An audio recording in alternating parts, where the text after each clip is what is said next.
इस वीडियो में 67वीं BPSC pre परीक्षा जो हुई थी उसमें भारतीय राज्य व्यवस्था एवं संविधान से जो प्रश्न पूछे गए थे उसको देखेंगे। तो चलिए शुरू करते हैं और देखते हैं पहला प्रश्न क्या है। पहला प्रश्न है, नागरिकता संशोधन अधिनियम 2019 का उद्देश्य क्या है? ऑप्शन नंबर 4 सही हो जाएगा। अफगानिस्तान, बांग्लादेश और पाकिस्तान में उत्पीड़ित अल्पसंख्यक समूहों को नागरिकता प्रदान करना। अगला प्रश्न है, किस राज्य में पहला लोकायुक्त स्थापित हुआ था? महाराष्ट्र। अगला प्रश्न है, निम्नलिखित में से क्या संविधान की 11वीं अनुसूची में शामिल नहीं है? ग्रामीण खेल। अगला प्रश्न है, संविधान के अनुच्छेद 113 के अनुसार वार्षिक बजट में कितनी अनुदान की मांगें संसद में पेश की जाती है?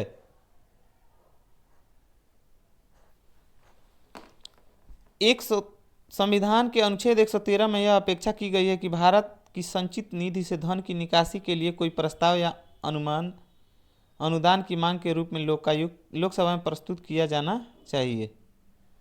वार्षिक बजट के एक भाग के रूप में संसद के समक्ष कुल 102 अनुदान की मांगें रखी जानी हैं।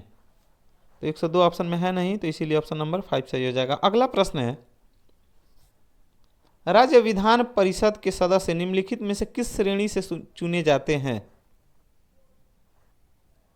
उद्योगपति। अगला प्रश्न है, भारतीय प्रशासन में विभाजन प्रणाली किससे संबंधित है? नीति या कार्यान्वयन? अगला प्रश्न है, निम्नलिखित में से कौन सी संसदीय समिति कार्यपालिका को नियम विनिमय बनाने के लिए प्रत्यायोजित शक्ति से संबंधित है? अधीनस्थ विधान पर समिति। अगला प्रश्न है, भारतीय संविधान का अनुच्छेद 300 किससे संबंधित है? मुकदमे तथा कार्यवाही।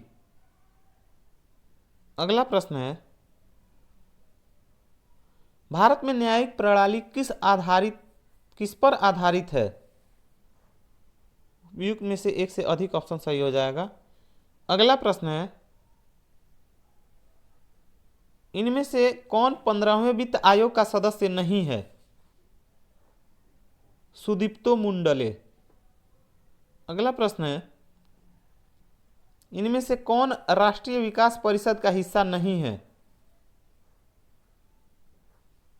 उपयुक्त में से एक से अधिक हो जाएगा। और अंतिम प्रश्न है,